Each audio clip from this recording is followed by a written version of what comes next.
Record Janasena ఎమ్మెల్యేలకు final warning వచ్చేసిందా? అధిష్టానం ఫుల్ క్లారిటీ ఇచ్చేసి భవిష్యత్తు బొమ్మను ఐమాక్స్ లెవెల్లో చూపించిందా? అందుకే ఆ జిల్లాలో నేతలు గప్చుప్ అంటున్నారా? పార్టీ పెద్దల సహనానికి పరీక్ష పెట్టిందెవరు?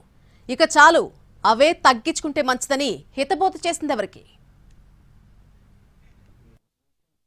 ఉమ్మడి విశాఖ జిల్లాలో జనసేన ఎమ్మెల్యేలకు ముందు నుయ్యి వెనక గొయ్యి అనే స్థాయిలో రాజకీయ చిక్కులు మొదలయ్యాయి.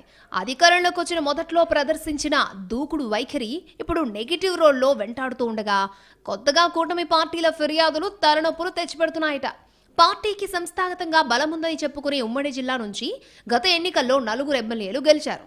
అనకాపల్లి, పెందుర్తి, విశాఖ సౌత్, ఎలమంచిలిలో జనసేన శాసనసభ్యులుండగా అందులో 2 కొత్త వాళ్ళు, మరో 2 సీనియర్స్. ఎలమంచిలి ఎమ్మెల్యే సుందరపు విజయ్ కుమార్, దక్షిణ శాసనసభ్యుడు వంశీ యాదవ్ పదవులకు కొత్తే గాని రాజకీయంగా 2 దశాబ్దాల అనుభవం ఉంది. కానీ ఈ 4 నియోజకవర్గాల్లోనూ ఎమ్మెల్యేలకు వైసీపీ కంటే టీడీపీనే ప్రతిపక్షంగా మారింది అనే చర్చ చాలా రోజుల నుంచి ఉంది. స్థానిక టీడీపీ ఇన్ఛార్జీలు, జనసేన ఎమ్మెల్యేల మధ్య గ్యాప్ పెరుగుతోంది తప్ప ఎక్కడా రాజీ పడే మార్గమే కనిపించడం లేదు.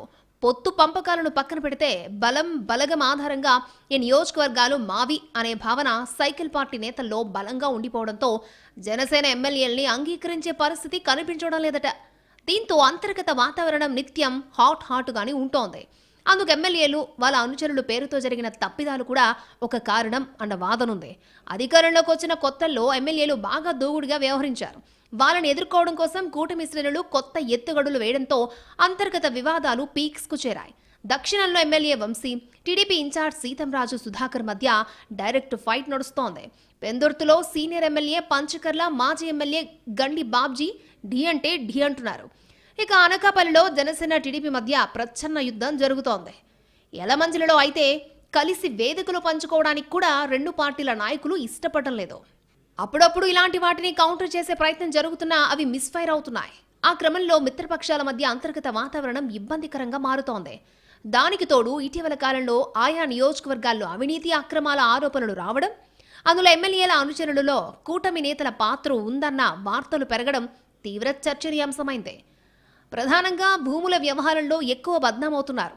దాంతో ఈ వ్యవహారాలపై జనసేన అధినాయకత్వం తీవ్రంగా స్పందిస్తోందట. దీర్ఘకాలంలో ఆశించిన ఫలితాలు రాబట్టాలంటే ప్రస్తుతం ఉన్న వ్యవస్థను ప్రక్షాళన చేయడం ఒక్కటే మార్గమని అధినేత పవన్ భావిస్తున్నట్టుగా పార్టీ వర్గాలు చెబుతున్నాయి. ఆ విషయంలో డిప్యూటీ సీఎం ఫుల్ క్లారిటీతో ఉన్నారట.